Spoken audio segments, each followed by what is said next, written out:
What's going on, everybody? This is Shok, and this is my impressions video of the Splatoon test fire that happened this weekend.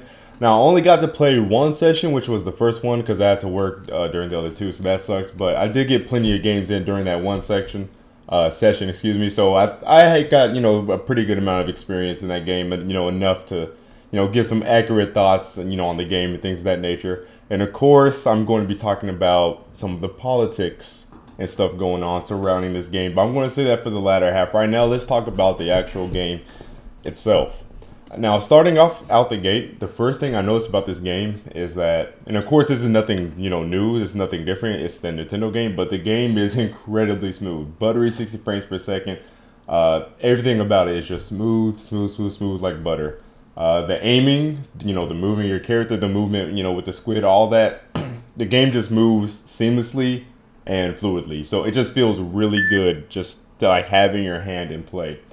And of course that goes for the stick control and the gyro controls that were actually on the gamepad. They were a little weird at first, but I tinkered with it a little bit and adjusted some sensitivity settings and stuff like that, and it actually didn't feel too bad. But I think most people would definitely go with the sticks, because not everybody wants to do motion control aiming and stuff like that. But it still felt great, and it felt different. So it's a different option, great option to go to if you just kind of want to have a different control method that's not just a standard twin stick shooter.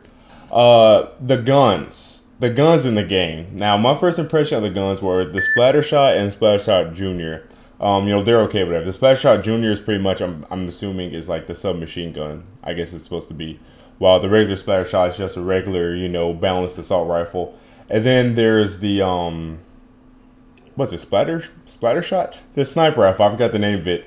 I gotta say, the sniper rifle feels a little bit underpowered, just a little bit. It doesn't have enough range. Like, yes, it does kill people in one shot, but the range feels like it's like a foot longer than the range of the Splatter Shot or whatever. So it's like you have to get dangerously close to people to actually kill them with that gun, which isn't, that's not how it's supposed to be designed. It's supposed to be a sniper rifle. You're supposed to be like far as heck away from it, but the range on it is just not good. Hopefully we can see them maybe, buff that, for the final release or whatever. But outside of the range, the gun is fine for the most part. It doesn't really put down that much ink or paint or whatever, but I guess it's supposed to be that way since it's a sniper. It's more of a gun if you want to suppress people or just go for kills rather than for painting and stuff like that. So that's fine. And then of course we have the roller, which I like to call the tactical shotgun of Splatoon. If you guys play Last of Us, you know exactly what I freaking mean by that.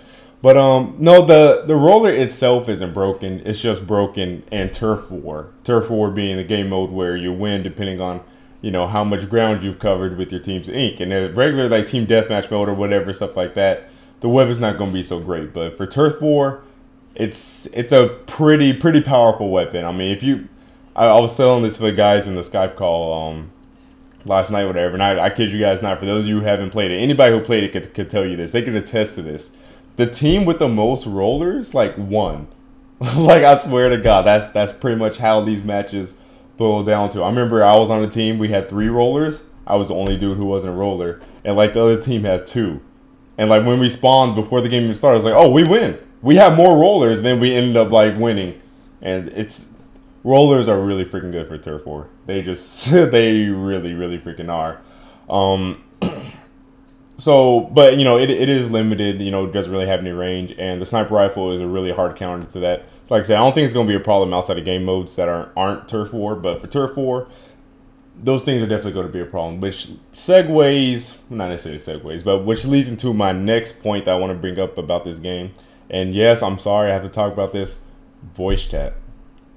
Those rollers presented such a problem that I wanted to talk to my team to tell them what to do to combat the rollers, and I couldn't. I don't see how that concept is so foreign to you guys out there who are talking about a team-based strategical shooter doesn't need voice chat. I don't understand. You know what? For all you guys saying that, do me a favor. Join the SWAT team, or just join the military, join the Marines, go to Iraq, and don't talk to your squad. See how quickly you get blown up. You see what I'm saying? Go do it. Go do it and talk about you don't need. And of course, you guys are gonna be like, oh, that's an extreme comparison, whatever. You get the freaking point, okay? If you are in a team-based shooter, you need voice chat. But there's a lot of obvious things the other team was doing that I caught on to, but I couldn't relay the message to my team because I couldn't really speak to them or whatever. So this whole time, yeah, I've been saying Splatoon needs voice chat, whatever. But after playing it, I was like, yeah, like this really needs voice chat. Like, basically what I'm saying is it actually needs voice chat more so than I had previously thought. And that's crazy because I thought it really needed it. But after playing, I'm like, holy crap! Like I need to talk to these dudes because really the only way you're gonna win with randoms is if you get lucky and you get 3 other just fully competent teammates who are just on point and know what they're doing. But that's random chance. That's a random factor. That's not a guaranteed thing. So the game definitely needs some communication in there. It really does. The maps. I like the maps. I like the layouts. The layouts are really balanced for the most part. I don't really think, one squad spawning on one side is going to drastically, sway, where the tide of the battle is going to turn, whatever, which team's going to win. They're pretty much kind of, most of the sides are kind of like mirrored, at least on that warehouse. I think it's the warehouse. Is it the warehouse? I don't freaking know. I don't remember the names. Like I said, I only got to play one of the nights. But it's this one level where it's pretty much mirrored on both sides, so that one's balanced. There's another one where the team spawns on a highly contested area closer to the other team, but outside of that, it's pretty cool. So I like the maps. The maps are well designed, and the best part about their design is that all the maps accommodate, all the webs. At least the 2 that were in that demo. There really wasn't, any map out of those 2 that was like, oh, this gun is better for this map. You see what I'm saying? So the weapon balance when it comes to how effective and efficient they are on certain maps seems to be pretty balanced out right now. So that's pretty good. What else? Like I said, I only got to play one night and I didn't even play today. So I'm just remembering stuff that was from yesterday. I'm trying to remember for anything else. Oh yeah, there's the sub weapons and stuff. All that stuff is cool. The shields are kind of annoying. They last a little too long, in my opinion. They definitely need to like tinker around with the shields a bit, kind of knock down the duration or how long they last or whatever. The movement, I love the movement in the game. I think it needs to be a tad bit faster, but it's fine. I just like things being extremely fast, whatever. Because when the game is faster, that helps me get like stuck in and in the zone better. But I like the movement when you're in the squid form and everything. Oh yeah, that was one of the things I was talking about. A big fear surrounding this game was that when somebody goes into ink, it's just going to be incredibly easy to like just live and camp and stuff like that. And that may be true if you're brand new to the game, you don't know what to do. But getting somebody out of the ink is simply as easy as just painting where you saw them go into the ink.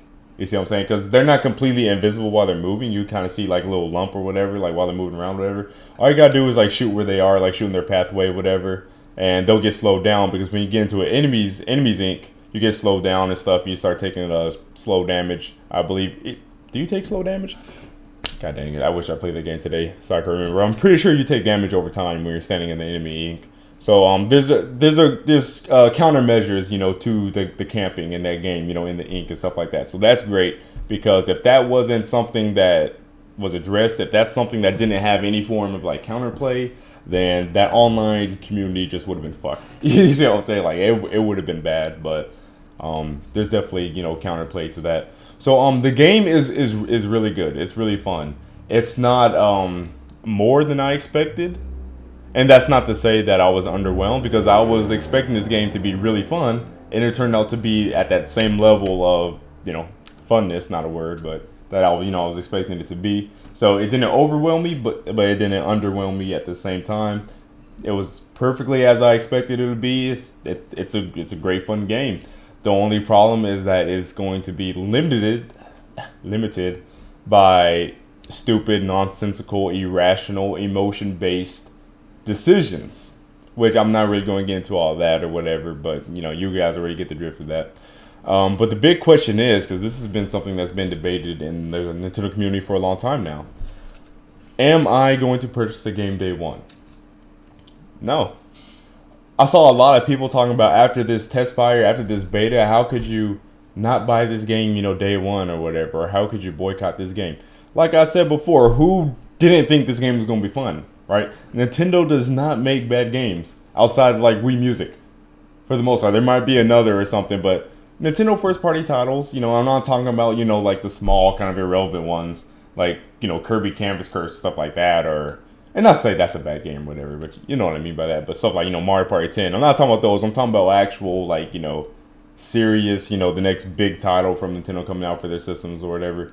They really don't make bad games like that. So me playing the beta, that doesn't, make me waver at all. I knew it was going to be a fun game. I knew it was going to be smooth, right? I knew it was going to be, really fast paced and strategic and all that stuff. So, my stance still stands. I'm buying the game used. Why am I buying the game used? I don't want to give that guy my money. Plain and simple. I don't. And I find it funny how some Nintendo fans find it ridiculous that somebody wants to buy the game used when they boycotted all these third-party games because this third-party game didn't have third-party support, or this third-party game didn't have private lobbies, or this third-party game was missing an option that was, on the other systems and stuff like that. So how come you guys won't hold Nintendo to the same standards that you hold third parties? I'm just saying. I'm just saying. You see what I'm saying? I know you guys will make the argument, well, the difference is with the multiplats is that, you have that same game on other systems. So you have like the direct, different versions to compare it to. You could check for parity that way or whatever. That's a good point.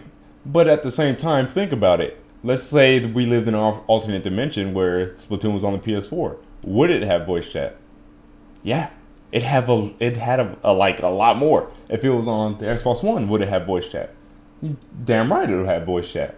So don't pull that whole, it's different for multiplats, whatever. Regardless, if any other company had this game, it would have voice chat. We get voice chat in 2002 or whenever Halo 2 came out. I don't know, 2004 with Halo 2, but we can't get voice chat in a game on a game system that's main controller has a mic and headphone port in it. High Voltage Software made their first original game of all time, with the Conduit 1 back in, what was that, 08, 09? I think it was 09. They weren't a big studio. They could incorporate voice chat. But this multi-billion-dollar corporation who has money in the bank, and, us Nintendo fans, we talk about how Nintendo has money in the bank all the time. So I just find it funny how you guys will brag about that. But at the same time, y'all don't be like, they're not using that freaking money. You know what I'm saying? Like to the fullest extent, to the fullest extent that they can. And, I agree with you guys. Voice chat is not going to just make the game like irrelevant. Like, oh, it doesn't have voice chat, it's unplayable. No. Of course that'd be silly to say. But you know what the lack of voice chat and all these other things will do? It will limit how long people play. It's going to kill the game's longevity, and it's going to hurt the game's sales. Maybe not massively, but regardless, some people are straight up not buying this game simply because it doesn't have voice chat. But voice chat isn't the only problem. The game also has D1 DLC. A lot of these challenge maps or whatever are tied to the amiibos. So if you don't buy the amiibos, you're not going to have access to those challenge levels. Stuff like that. There's a lot of content in this game that should be there day one that aren't, such as the private game options and the party system that are coming out in August. It's crazy that we could get an online third-person shooter launched in 2015 where we don't have a party system at launch. Like, for, of course we don't have voice chat, but we also don't have a party system. We also don't have, custom game preferences and all that stuff. It doesn't make any sense. So while this is a great game, this game is definitely, and I'm not talking about gameplay wise. Gameplay is straight. The gameplay is freaking great. It's fun as hell, right? The graphics are good, minus the lack of anti-aliasing. That looks pretty bad, but you don't notice it for the most part. While you're moving, you don't really notice all the jaggy stuff. It's kind of like the Mario Kart 8, situation all over again. The guns are fun and stuff like that. The strategy is great.